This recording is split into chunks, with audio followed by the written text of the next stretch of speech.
Bueno, recordando un poquito lo que vimos en las clases anteriores, esto del currículum como un término polisémico, sí que guarda una pluralidad de significados, que podemos encontrar diferentes perspectivas, enfoques de análisis, estudios, como tanta cantidad de autores hayan. Desde la cátedra nos parece pertinente abordar la perspectiva de currículum a partir de la autora Alicia de Alba. Esta perspectiva, este estudio del currículum, desde la cátedra nos parece pertinente y es al cual nosotras, en conjunto con la profe Karina, adherimos.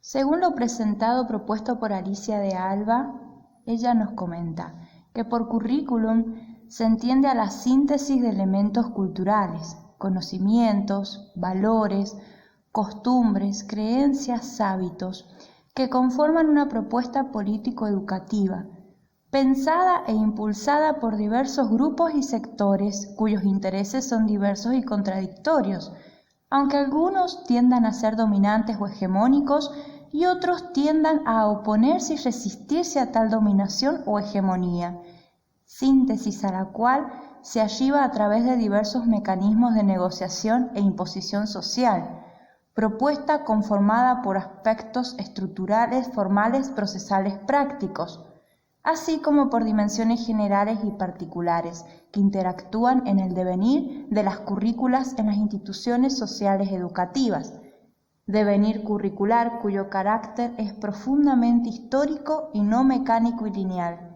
estructura y devenir que conforman y expresan a través de distintos niveles de significación. Bueno, Alicia de Alba, en esta gran definición, ella lo que hace es dividirla, ¿bien?, en las distintas categorías teóricas que podemos encontrar dentro de esa gran y larga definición.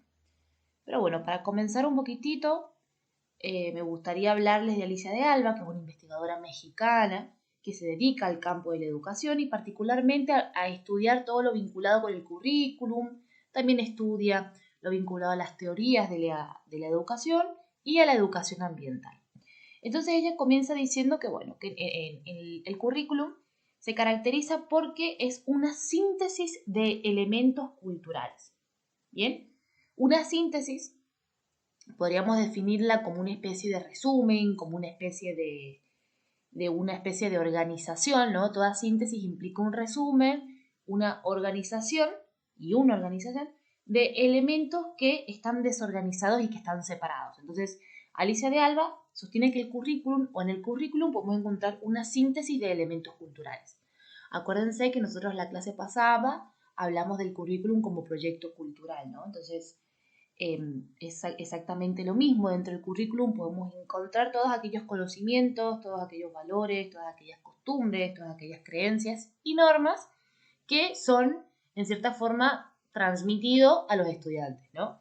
Pero para poder llevar a cabo esta selección, porque nosotros sabemos que no se puede transmitir todos los tipos de conocimientos, valores y saberes a través del currículum, entonces se procede a realizar una selección o una síntesis, bien, mejor dicho, una síntesis o una selección. Entonces, en esta selección y en esta organización de los saberes, costumbres, conocimientos, creencias que vamos a poner dentro del currículum, esta selección o síntesis no es pacífica o neutral, sino todo lo contrario, ¿sí? Implica una especie de lucha, implica un campo de lucha o de enfrentamiento, ¿sí? En donde podemos encontrar contradicciones, en donde podemos encontrar negociaciones e imposiciones, ¿bien? Entonces, esta lucha se da entre, como dijimos la otra clase pasada, entre dos grupos, en cierta forma la clase dominante y las clases dominadas, ¿no? Entonces, gracias a este enfrentamiento que existen entre estos dos bandos, bien, es que dentro del currículum podemos encontrar elementos en su gran mayoría de la clase dominante, ¿sí? Elementos culturales que pertenecen en su gran mayoría a las clases dominantes, pero también encontramos algunos elementos culturales que pertenecen a las clases dominadas. ¿Ven?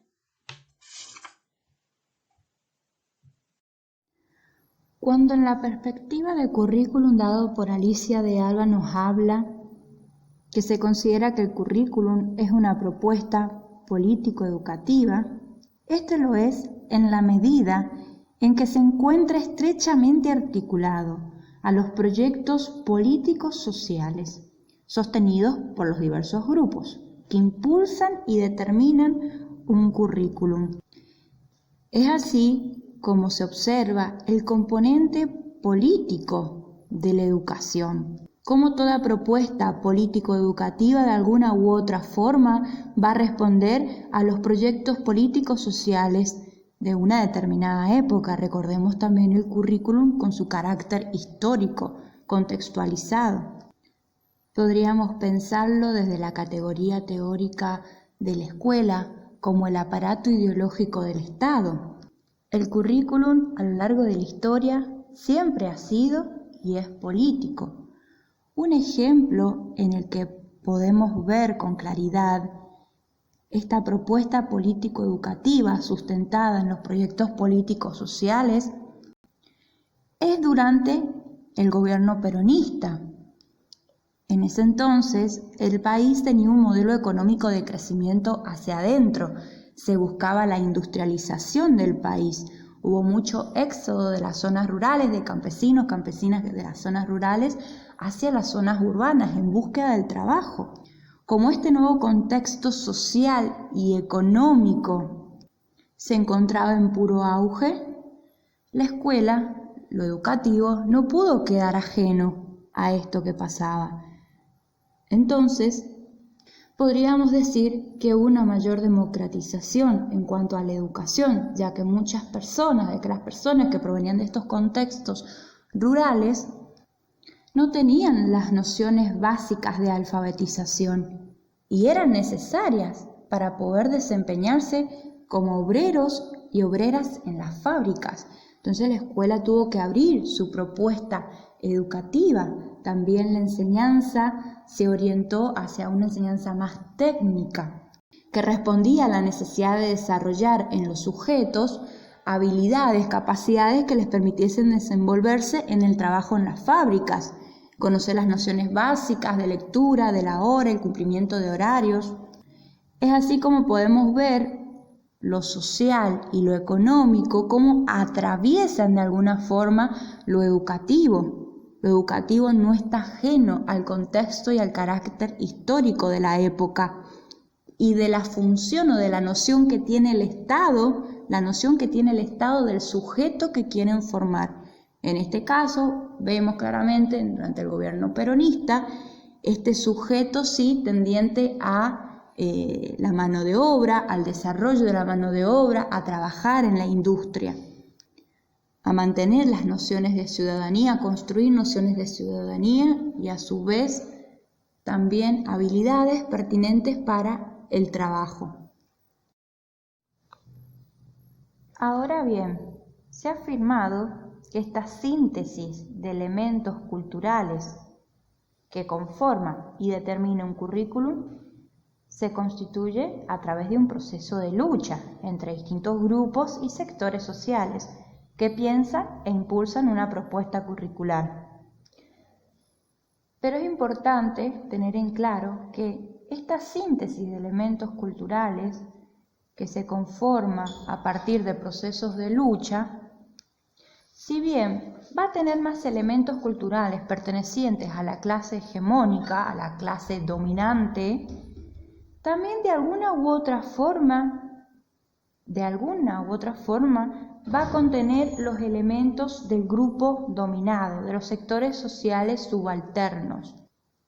Podríamos decir que el mayor espacio para representárnoslo lo ocupan los elementos, los saberes pertenecientes a la clase dominante, y un espacio más chiquito sería de estos elementos culturales de los grupos subalternos, de los grupos dominados, pero de alguna u otra forma están, y son estos que hacen tensión constante, ¿sí? Como veíamos en la imagen de la cuerda, esta tensión, este tira y afloje entre los grupos, entre estos sectores sociales, justamente estos grupos dominados o grupos subalternos, lo que están ahí cuestionando justamente las cristalizaciones o naturalizaciones que se pueden hacer de los elementos culturales del grupo dominante. Y son importantes que estén presentes los elementos culturales de los grupos subalternos o dominados, porque de alguna u otra forma lo que está debe ser también cuestionado, y así también permitir a futuro el avance y las transformaciones del currículum. Por eso decíamos también que el currículum, si bien tiene los elementos de la cultura, a su vez tiene que estar abierto a las transformaciones, justamente a los cambios culturales. Esta propuesta político-educativa de la cual habla Alicia de Alba, ella sostiene que está pensada e impulsada por diversos grupos y sectores sociales, ¿no es cierto? Pero estos grupos y sectores sociales tienen intereses diversos y contradictorios. Algunos grupos, que son los grupos dominantes o hegemónicos, tienen unos intereses que se oponen a los intereses del grupo de las clases dominadas, ¿no? Entonces aquí encontramos otro de las cuestiones que Alicia de Alba quiere destacar en esta gran definición, y son los intereses opuestos, ¿sí? Nosotros hablamos al comienzo de estos dos grupos, de la clase dominante y de la clase dominada, que se enfrentan en esta síntesis de elementos culturales, pero obviamente que también este enfrentamiento o esta lucha o contradicción se da, por supuesto, porque existen entre ellos intereses totalmente distintos y opuestos, ¿no? Entonces, por un lado, tenemos los grupos dominantes o la clase hegemónica dominante, en donde quiere utilizar la escuela, a la educación la quiere utilizar para poder seguir perpetuando y reproduciendo el orden social que ya está establecido, ¿no? Y por otro lado tenemos estos grupos de resistencia o estos grupos dominados, en realidad, que lo que hacen es utilizar o tienen como objetivo utilizar la escuela con el interés de ser un aparato o una institución que sirva para poder resistirse a esa dominación de los otros grupos, ¿no? Por eso acá Alicia de Alba recalca la función social de la educación, ¿no? Es decir, unos utilizan la educación al ser un aparato que libera y transmite ideología, bueno, o los grupos dominantes quieren tomar la escuela para transmitir su propia ideología, creencias, valores, saberes que sean funcionales a ellos, y la clase dominada es exactamente lo mismo, quiere tomar la escuela para poder, a esta institución, para transmitir su ideología, sus valores, sus creencias, y por supuesto son más que nada valores y creencias y conocimientos también, obvio, pero relacionados con la resistencia, ¿no? Con esto de la transformación, de oponer resistencia y transformar el orden social establecido. El campo del currículum es un campo de contacto e intercambio de cultura. El contacto cultural históricamente ha sido conflictivo, desigual y productivo. Recordemos esta síntesis de elementos culturales a la que se llega a través de diversos procesos de lucha. Por ello, en la conformación misma del currículum, se lleva a cabo una confrontación, una lucha entre distintos grupos y sectores sociales con intereses opuestos y contradictorios. Estos grupos, estos sectores, luchan por determinar la selección de contenidos culturales que conformarán un currículum. Y a esa síntesis de elementos culturales, bien, se va a llegar a través de mecanismos. Uno es el mecanismo de negociación y el otro de mecanismo de imposición. En el mecanismo de negociación, los sectores, las partes que intervienen, los grupos que intervienen, tienen las mismas cuotas de poder y puede hacerse más viable la negociación. En cambio, en el mecanismo de imposición social es cuando las partes que intervienen tienen diferentes cuotas de poder. Por ende, se da la imposición de unos grupos por sobre otros y es más conflictiva, por así decirlo, la negociación. Ante ambos mecanismos, tenemos que tener en cuenta que se van a dar permanentemente en el currículum. Es tan amplio y diverso el currículum que da lugar a que se produzcan tanto el mecanismo de negociación como el mecanismo de imposición. Siempre ambos van a estar presentes y algunas veces están presentes de forma paralela. Bueno, Alicia de Alba también sostiene que esta propuesta está conformada por dos cuestiones, ¿sí? Por un lado, los aspectos estructurales formales. Cuando ustedes escuchen aspectos estructurales formales, hace referencia a las disposiciones oficiales, a los programas y planes de estudio, al conjunto de leyes y normas que regulan la vida escolar. Pero también está compuesta por los aspectos procesales prácticos. ¿Bien? Los aspectos procesales prácticos hacen referencia a esta idea de poner en práctica el currículum prescrito, ¿no? Comprende todo aquello que está vinculado al currículum real, ¿sí? Es decir, lo que termina ocurriendo realmente en el aula entre el docente y el alumno.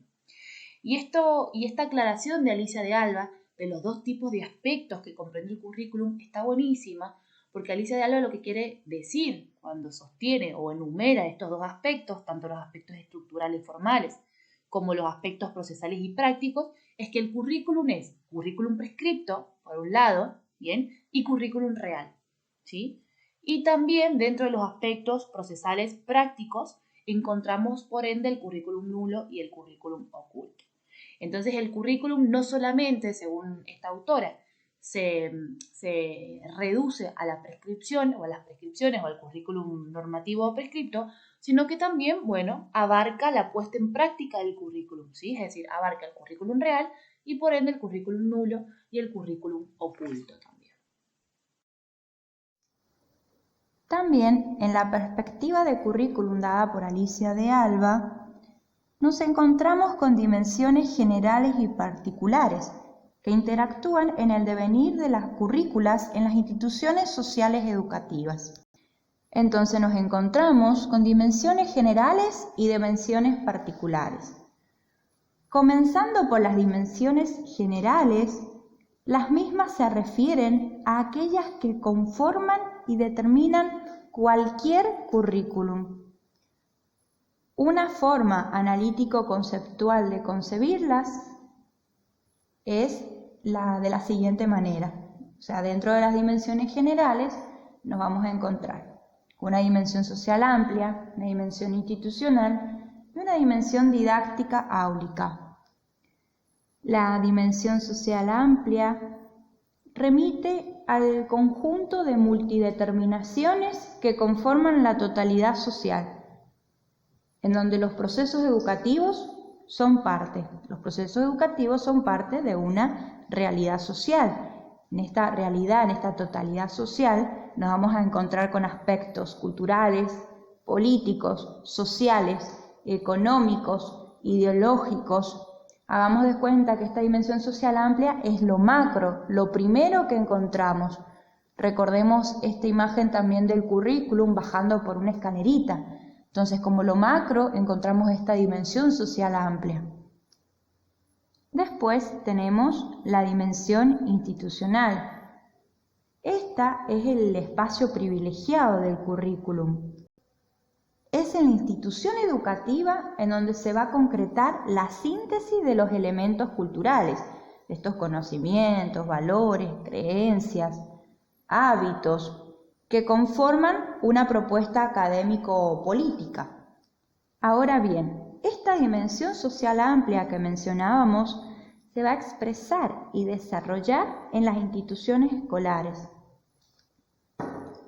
Podemos remitirnos al ejemplo del gobierno peronista para poder ver la vinculación entre esta dimensión social amplia y esta dimensión institucional. En ese entonces, en ese contexto histórico de nuestro país, dijimos que social, económico, políticamente estaba todo este modelo de crecimiento hacia adentro del país que produjo éxodo de grandes masas de población de zonas rurales a zonas urbanas, lo cual de alguna u otra forma repercutió en las propuestas, en los proyectos político-educativos, en las instituciones educativas. adecuándose las escuelas, las instituciones escolares a esta nueva realidad social. De alguna u otra forma tuvieron que organizar los tiempos y los espacios. Estas escuelas eran como escuelas fábricas en donde se atendía un gran número de personas, de individuos, con el cumplimiento de los tiempos a rajatabla, similar a lo que ocurre en una fábrica. Dijimos también esta enseñanza más orientada a lo técnico, tenemos un nuevo manejo de contenidos, de circulación de saberes, la relación entre lo educativo y el trabajo. Y por último, nos encontramos con la dimensión didáctico-áulica. Esta se refiere al espacio de encuentro y desarrollo y concreción de una propuesta curricular. Es la praxis misma. Es donde vemos en acción, por así decirlo, las dos dimensiones anteriores. En esta relación del docente con sus estudiantes, la relación con el saber, con los saberes que circulan, el proceso del grupo, la forma o los criterios de evaluación, la programación escolar. Y luego nos encontramos con otro tipo de dimensión que son las dimensiones particulares. Estas refieren a aspectos que le son propios a un determinado tipo de currículum y no a otros. Estas dimensiones particulares determinan las características esenciales de un currículum. Las dimensiones particulares hacen referencia al nivel educativo, ¿sí?, al tipo de población a la que va dirigida el currículum. Nosotros hemos visto los diseños curriculares de nivel inicial, de nivel primaria, y bien sabemos que no están dirigidas a la misma población, a los mismos sujetos, ya que cada uno tiene características evolutivas, psicológicas y también sociales diferentes. Por ende, las dimensiones generales van a estar presentes en cualquier tipo de currículum, ¿sí? Y las dimensiones particulares es como una forma de contextualizar ese currículum, que si bien va a tener una dimensión social, institucional y didáctico-áulica, va a ser contextualizado o organizado en función del nivel educativo al que va dirigido, a la población a la que va dirigida. Bueno, y para ir cerrando, la autora sostiene que este currículum, ¿sí?, esta síntesis de elementos culturales, esta propuesta política educativa, estos aspectos formales y estructurales como prácticos y procesuales, ¿sí?, y otras definiciones que podemos encontrar dentro de ese gran concepto que ella da, se caracteriza por su carácter histórico, ¿sí? Un carácter histórico, dice, no mecánico y lineal. Bueno, esto es sencillo de entender, y que el currículum va cambiando, va mutando, ¿sí? El currículum va modificándose según la época, según los objetivos del gobierno, según la sociedad, según los intereses que se tiene para con la escuela, ¿no? Por ejemplo, hay estado, por ejemplo, al principio, a principios del siglo XX, cuando se estaba constituyendo el Estado argentino, y bueno, la escuela tenía como objetivo formar ciudadanos, formar en los mismos valores, formar en los mismos conocimientos, homogenizar una sociedad totalmente heterogénea, ¿no? Teníamos por un lado inmigrantes, por otro lado grupos étnicos. Entonces, bueno, teníamos que, ahí la escuela, y por ende el currículum, tenía una función, ¿sí? Con el paso del tiempo, podríamos decir, y según las circunstancias históricas y contextuales en la que encontramos a la escuela, también se va a ir modificando el currículum, ¿sí? Sin ir más allá, imagínense ahora, nosotros estamos transitando una pandemia y obviamente que el currículum ha tenido que modificarse, ¿sí? Se ha tenido que modificar y se ha tenido que llevar a cabo cambios, ¿bien? Para poder justamente paliar y poder atravesar esta pandemia, ¿bien? Así que bueno, que el currículum no es el mismo. Si nos ponemos a analizar el currículum de otras épocas, van a ser muy distintos. Los currículum también cambian según los gobiernos. Cada gobierno, bueno, quiere asignarle a la escuela su propio interés, su propio objetivo, y para esto hay que cambiar el currículum, ¿no? Así que bueno, hay que acordarse que no es lineal, no es algo mecánico y no es algo que se establece de ahora para siempre.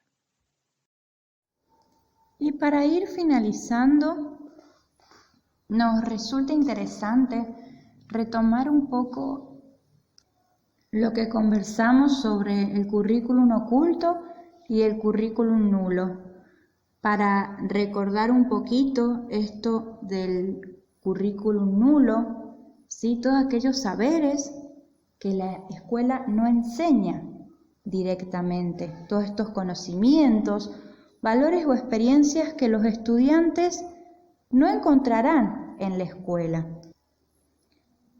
Y este currículum oculto que se enseña veladamente en las escuelas, no explícitamente. Por ejemplo, el levantar la mano para poder hablar en clases, en ninguna planificación docente, o por lo menos que nosotras conozcamos, sale como saber o como contenido enseñar a levantar la mano a los alumnos para hablar, o al igual que cuando entra un adulto al curso, se ponen de pie para saludarlo. Todos estos saberes que son necesarios para poder sobrevivir o para poder manejarse también dentro de la escuela, pero que no están explicitados en ningún currículum oficial. Ahora les proponemos que se vayan reflexionando o pensando en torno a este currículum nulo o currículum oculto, cómo lo podemos un poco relacionar o visualizar con lo que es la educación sexual integral y con lo que es la educación inclusiva. ¿Qué ejemplos se les ocurre en torno a ellos? Para seguir pensando, repensando y compartiendo.